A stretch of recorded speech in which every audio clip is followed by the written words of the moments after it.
मित्रांनो, जगात असा कोणता देव तुम्ही पाहिला आहे का, जो राजा असूनही सोन्याच्या सिंहासनावर बसत नाही, जो आपल्या भक्तासाठी एका विटेवर तब्बल 28 युगे म्हणजेच हजारो वर्षापासून उभा आहे?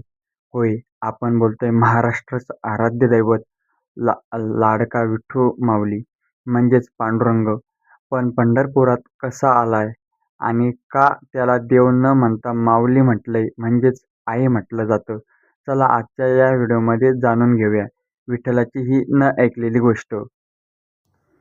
नमस्कार मित्रांनो, सनातन धर्म 96 मध्ये तुमचे स्वागत आहे. जर तुम्ही चॅनलवर नवीन असाल तर आत्ताच सबस्क्राईब करा आणि बेल आयकॉन नक्की दाबा, जेणेकरून आपले भक्तिमय व्हिडिओ तुमच्यापर्यंत सगळ्यात आधी पोहोचतील. मित्रांनो, तुम्हाला माहिती आहे का, पंढरपुरात देव आले कसे? तर पांडुरंगाच्या पंढरपुरात येण्याची गोष्ट एका महान भक्ताशी जोडलेली आहे, ज्याचं नाव होते पुंडलिक. पुंडलिक हे आपल्या आईवडिलांचे परम भक्त होते. त्यांची सेवा करणे हेच त्याचे एकमेव कर्तव्य होते.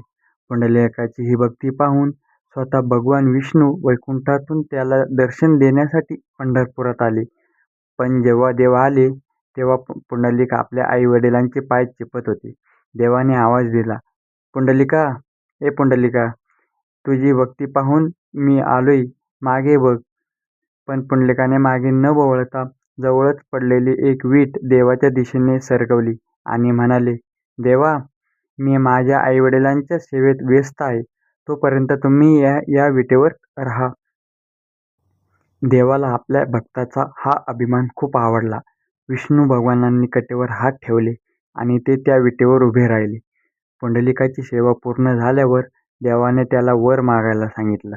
पुंडलिकाने मागितले, "देवा, तुम्ही माझ्यासाठी या विटेवर कायमचे इथेच राहा." आणि म्हणूनच विटेवर उभा राहिला तो विठ्ठल. मित्रांनो, विठ्ठलाचं सर्वात मोठं वैशिष्ट्य म्हणजे तो कधीच सोवळा-ओवळा किंवा श्रीमंतीचा भुकेला नव्हता. महाराष्ट्रातील संतांनी विठ्ठलाला देव मानण्यापेक्षा आपला सखा आणि आई मानला आहे. संत ज्ञानेश्वर महाराजांना विठ्ठलामध्ये आई दिसली. संत जनाबाईच्या घरात तर विठ्ठल स्वतः दळण दळायचा आणि केर कचरा काढायचा. तर संत गोरा कुंभार जेव्हा माती तोडवायचे तेव्हा विठ्ठल त्यांच्यासोबत माती तोडवायचा. यावरूनच समजतं की पांडुरंग 56 भोग किंवा सोन्या-चांदीचे दागिने नको आहेत, त्याला हवा आहे तो फक्त भक्ताचा खरा भाव. आणि याच पांडुरंगाच्या भेटीची ओढ म्हणजे पंढरीची वारी. दरवर्षी आषाढी आणि कार्तिकी एकादशीला लाखो वारकरी शेकडो किलोमीटर पायी चालत पंढरपूरला येतात. पायात चप्पल नसते, ऊन पावसाची पर्वा नसते, मुखात फक्त एकच गजर असतो, ज्ञानोबा माऊली तुकाराम आणि विठ्ठल विठ्ठल. या वारीत ना कोणी श्रीमंत असतो, ना गरीब, ना जातीभेद असतो, ना अहंकार. चंद्रभागेच्या वाळवंटात संपूर्ण महाराष्ट्र एक होऊन जातो. हा सोहळा डोळे भरून पाहण्यासाठी स्वर्गातून देवही उत्सुक असतात, एवढी ताकद या भक्तीमध्ये आहे. तर मित्रांनो, असा आहे आपल्या सावळ्या रंगाचा विटेवर उभा असणारा पांडुरंग. तुमच्या मनात विठ्ठलाबद्दल काय भावना आहे, मला कमेंट बॉक्समध्ये नक्की सांगा. आणि हो, कमेंटमध्ये जय हरी विठ्ठल किंवा माऊली लिहायला विसरू नका.